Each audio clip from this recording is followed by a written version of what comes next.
this is where the Times quietly concedes what the indictment makes clear, that Letitia James did not occupy the home as required under her second home rider. Instead, the grandniece lived there rent-free. This is the Publisher's Desk with Damon K. Jones, brought to you by Black Westchester Magazine, where life, culture, community, and faith meet truth, power, and purpose. Peace and blessings, everybody. This is Damon K. Jones here, the publisher of Black Westchester Magazine, and today we're going to do what the New York Times won't. We're going to dissect their article on Letitia James line by line and separate the facts from the fictional framing.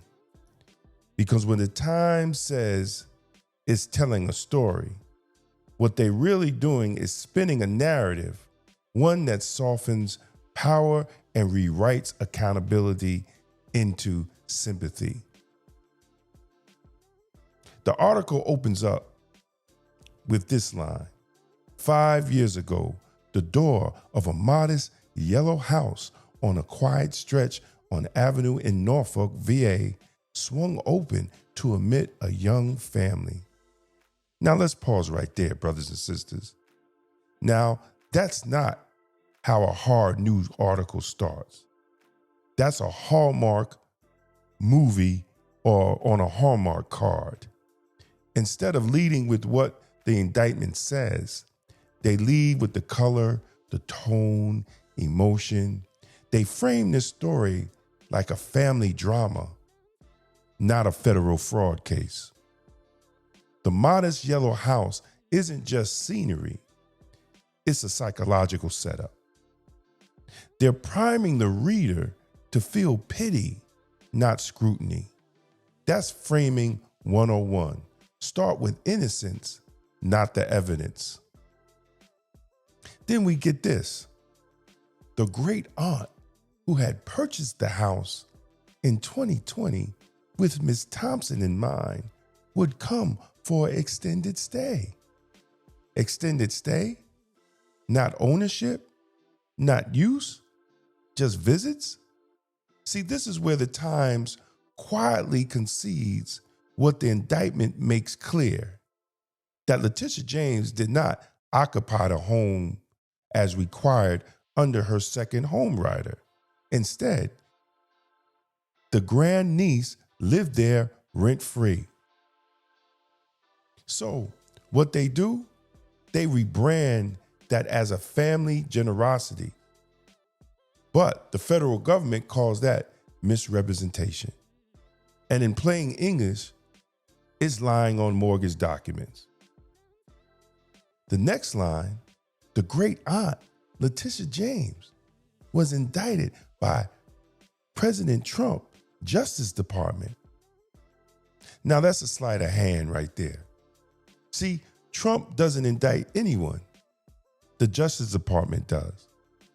And by leading with Trump's DOJ, the Times instantly shifts the blame from the evidence to politics. They make it sound like a vendetta, not a case. This is emotional bait they want readers to swallow. That is all about revenge, not about accountability. But let's remember something. The indictment didn't come out of Trump's mouth. It came out of court filings signed by federal prosecutors, backed by evidence, and a grand jury given the indictment. The Times then says, this case caused outrage because the amount Letitia James has allegedly gained is paltry, just under $19,000. Now let's break it down. Federal bank fraud is not about how much you took. It's about what you said on the documents. The law doesn't care if it's $19,000 or $19 million. If you lied to a financial institution to get a better deal, that's fraud, period. But then the Times play the pity card. They make it sound like she's being persecuted for pocket change. They even say that the Democrats and some Republicans were outraged. See, that's code for this story is being framed as political. Because if you make it sound like politics, you don't have to deal with the documents. See, but buried in the middle of the New York Times story, the Times quietly confirms the very things the indictment alleges. In the article, it says the house was purchased as a second home. The grandniece testified she lived there rent-free. James paid for the upkeep. She reported rental income on her taxes, and she listed the property as an investment for years. Those are 4 contradictory statements to 4 institutions. That's not speculation. That's documented evidence. Yet the Times never calls out it as a contradiction. They call it as a factual dispute. No, it's not a dispute, brothers and sisters. It's a lie on paper. And we had Sam Antar on our show numerous times, and he broke it down better than anybody. The timeline. Okay. According to a lawyer, on August 3rd, she sends out an email stating that she doesn't intend to make it a private residence. It could be August 4th. Yeah, exactly. I'm not exactly.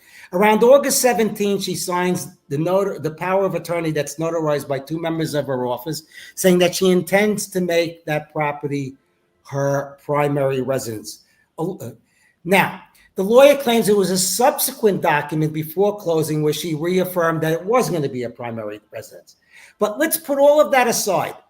Whatever her lawyer says does not matter, because the loan itself was based upon her declaration that it was going to be the primary residence, and Right. that both her and her co-buyer, Shamice Thompson, her niece, were going to occupy it based upon that. Right. So it doesn't matter what she told the bank or didn't tell the bank or whatever. The reality is that's the way the loan was underwritten. It was never corrected. She never sought to say, something, I should be paying higher interest. Let me amend this. What? Let me amend this. Like, she never said, I made a mistake, let me amend this before I get this benefit for this. That's correct. I'm glad I'm on the air with you, because usually you get these 5-minute things where you go and people, it's very hard to elaborate and separate truth from fiction.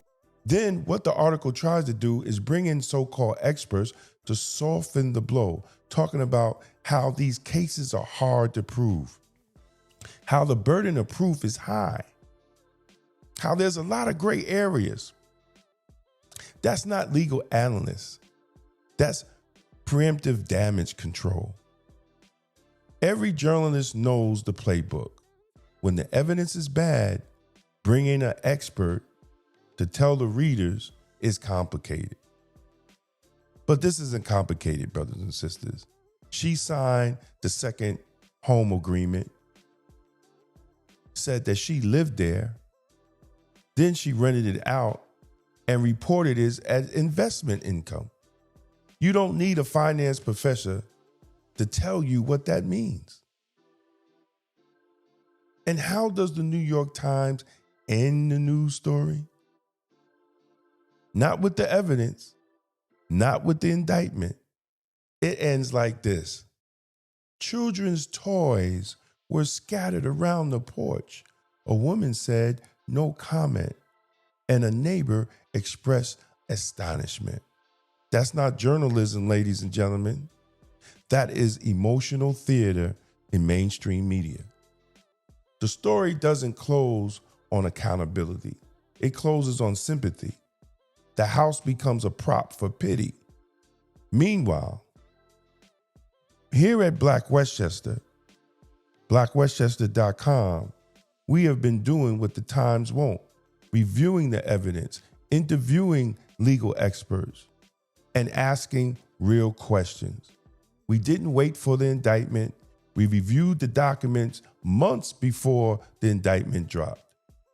Because for us, it's never been about taking sides. It's been about standing on truth. The New York Times can wrap it up in feelings, but the paper trail of evidence don't lie. Integrity means calling it like it is, whether it's Trump or Letitia James. Because if we only speak truth to power sometimes, then it's not truth at all. So thank you for watching. Please like and share, and also look at the playlist as we've been following the Letitia James case from the very beginning with Sam Antar and defense attorney Jonathan Newton. I'm Damon K. Jones. I'm the publisher of Black Westchester Magazine. Thank you for watching. Please go to blackwestchester.com and check out the news with the Black point of view. Stay safe, stay blessed, and as always, stay Blacktastic. Peace out. Tired of the same emotional politics that lead nowhere. Emotional Politics, Logical Failure by Damon K. Jones is the book Black America needs right now. It exposes the lies, challenges the gatekeepers, and calls for real strategy, not just symbolism. Power starts with truth. On sale, now, and available in audiobook on Amazon. Tolerance is for Cowards by Damon K. Jones. This book is not anti-police, it's pro-community. Discover how the extended policing strategy empowers you to demand real public safety, justice, and accountability from your local police department. Because the Black community deserves good policing. On sale now on Amazon and Audible. Discover Jesus and Divine Black Masculinity by Damon K. Jones. This a bold blueprint to restore faith, manhood, and purpose in Black America. Because the Black community needs good Black men. Available now on Amazon. If you found this video informative, don't forget to like and share it with others who need to hear the truth. And for exclusive content and behind-the-scenes access, join the Black Westchester Magazine YouTube membership club today. Your support helps us keep independent Black media strong. Support independent Black media with style. Rock Black Westchester merch and represent the news with the Black point of view. Every purchase helps us speak truth to power. This is the Publisher's Desk with Damon K. Jones, brought to you by Black Westchester Magazine, where life, culture, community, and faith meet truth, power, and purpose.